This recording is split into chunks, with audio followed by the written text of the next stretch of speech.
Okay, so this video discusses inequalities. Well, inequalities, it's the same, well, almost exactly the same as solving equations. We do things to both sides until there's a single variable on one side and then a number on the other, all right? So the only difference is when you're multiplying or dividing both sides of an inequality by a negative number, you have to reverse the direction of the inequality symbol. Well, first let's go ahead and look at what inequality symbols are. Well, most people agree that the inequality symbols, the greater than, the less than or equal to, and the greater than or equal to, they look just like a hungry alligator mouth, all right, pointing to the bigger value, all right? So for example, x is greater than minus 3 means that x can have all values bigger than minus 3. So minus 3 is not part of the solution, okay? It's greater than minus 3. All right, so you'll notice that x is on the bigger side, right? Because of if you look at my alligator mouth, right, it's on the larger side. So because the alligator mouth always points to the larger side. So we could have written it this way.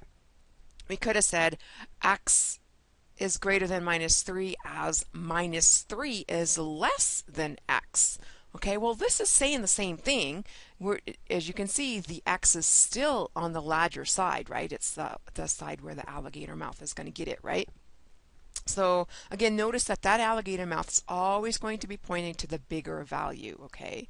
So again, this example, it's still saying that x can have all values bigger than minus 3. All right, so when the inequality is greater than or equal to, or less than or equal to, then that means that the value is also part of the solution set, okay? All right, so using our prior example of x and minus 3, okay, so x is greater than or equal to minus 3 and x is less than or equal to minus 3. Well, in both of these cases, minus 3 is going to be part of that solution set, okay?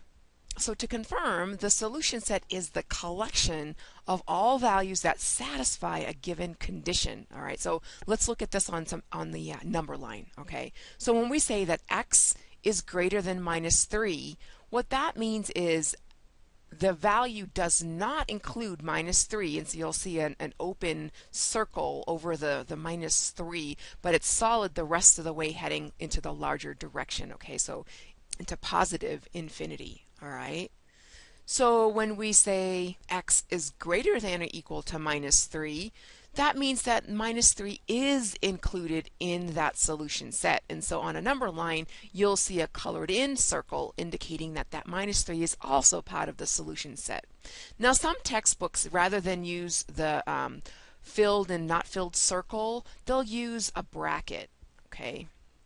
So when it's part of the solution set, you'll see that bracket there, all right? When it's not part of it, it's going to be a parenthesis. Okay, so on a number line, an open dot or a parenthesis is used to represent greater than or less than, okay, where it's not equal to, it's just greater than or less than. And then a closed dot or a bracket is used to represent the less than or equal to or greater than or equal to. Again, it has that equal to, that number is part of the solution set. All right, so those are things to remember when you're reviewing your text on inequalities. Okay, you may see it represented on a number line, and those are the symbols used to represent whether the value itself is or is not included in that solution set. Okay, so let's go through and solve some. All right, so let's solve 2/3 y is greater than 6, okay? Well, in this equation, just pay attention now, math notation really matters, okay, especially when you're dealing with fractions. So in this equation, the variable y is being multiplied by 2/3. So this could have also been written as 2/3 times y, okay, rather than having the y in the top part of the numerator. You could just have it as 2/3 as your coefficient showing, and then multiplied by y. All right, so either way is correct. Just make sure that you use proper notation because the y should not be in the denominator here, okay? So you just want to make that clear.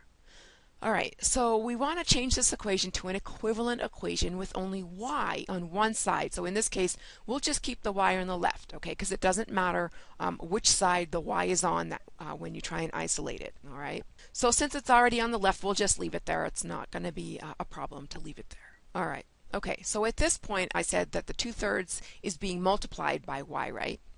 Well, how do you undo multiplication? Division, right?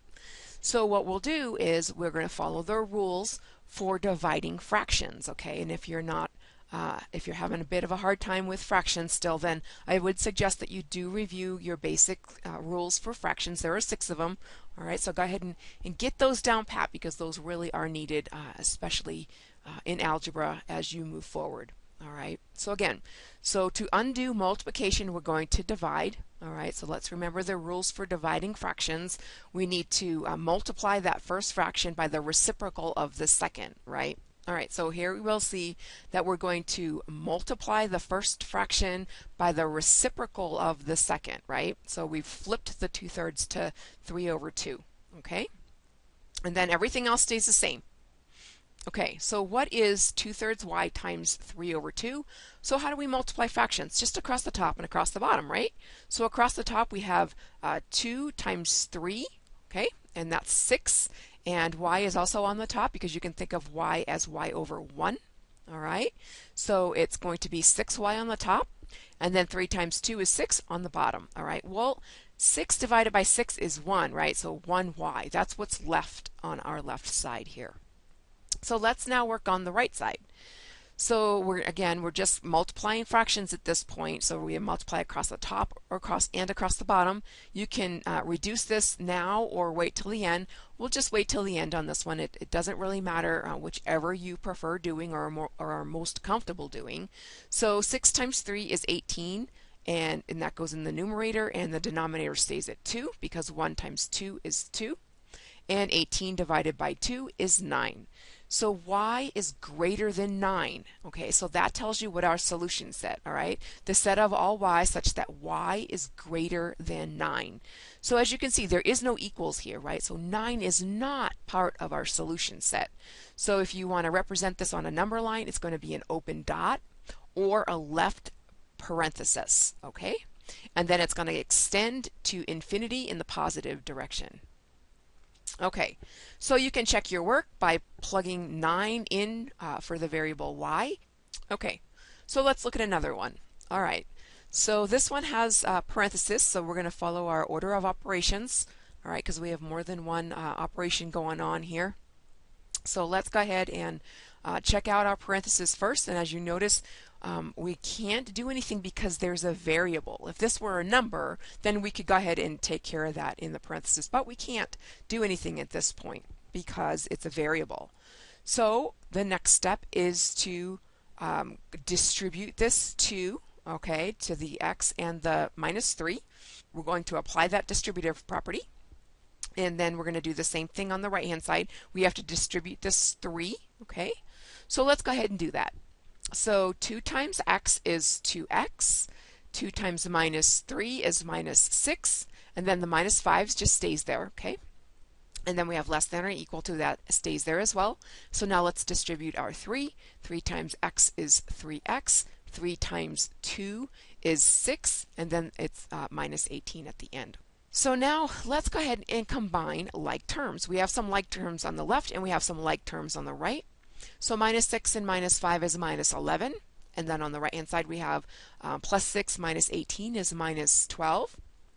Okay, so now we have no more like terms on the same side, but we do have like terms across the inequality. Okay, so now at this point we have to keep our inequality in balance. Okay, we want to bring the x's, let's put the x's on the right hand side this time, just because our value is bigger over here, so we don't have to deal with the negatives, okay? It doesn't matter if you wanted to keep the x's on the left, you can certainly do that, but I'm going to put them on the right so that we can avoid negative numbers.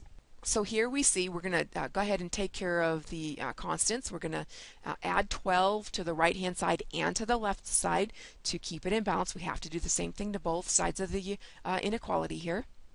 So now the 12s go away on the right because -12 plus 12 is 0, right? And then -11 plus 12 is +1 on the left. Okay, so now we still have like terms across our inequality. So to get rid of the x's from the left-hand side and get them onto the right-hand side, we have to minus 2x from both sides. So over here, 2x minus 2x is 0. So we're left with just 1 on this side, and then 3x minus 2x is 1x, so we have just 1x on the right-hand side. So that is our answer, right?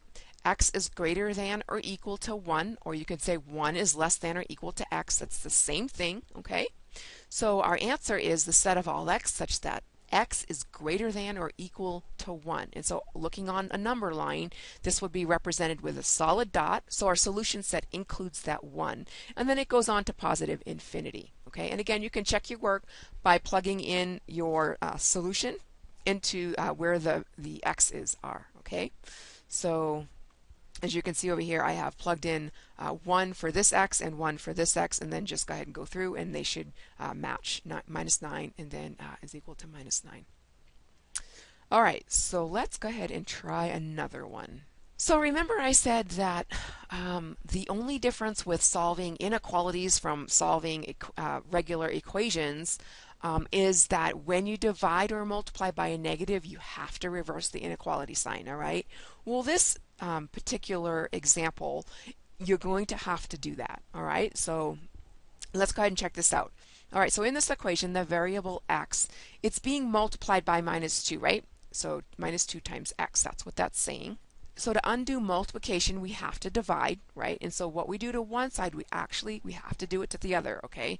To keep our equation or inequality in balance. All right, so minus 2 divided by minus 2 is 1. Remember, minus divided by a minus is going to be a positive because if we do a minus 2 times a positive 1, we're going to get a minus 2 on top, okay? Those rules still apply here. All right, so minus 2 divided by minus 2 is 1. So we have 1x on the left. And then on the right, minus 4 divided by minus 2 is positive 2. So our answer is x is greater than or equal to 2. Okay, so why is my inequality flipped? Because we were dividing by a negative. And the reason we have to flip it is so that we can keep our equation in balance. Okay, so go ahead and flip it. So it's from rather than less than or equal to, it's now greater than or equal to. Okay, so you have to remember to flip that inequality when you're dividing or multiplying by a negative number. All right.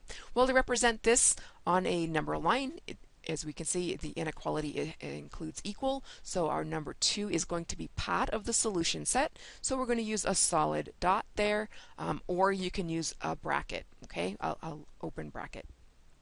All right, and it extends to positive infinity, so our arrow goes to the right.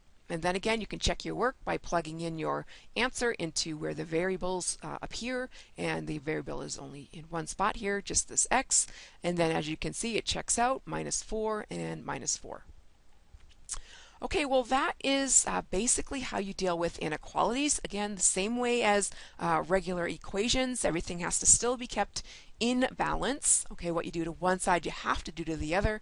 The only difference with inequalities is again that when you multiply or divide by a negative number, you must switch that inequality sign. You must reverse it to the other direction in order to keep your equation in balance. And that concludes this video.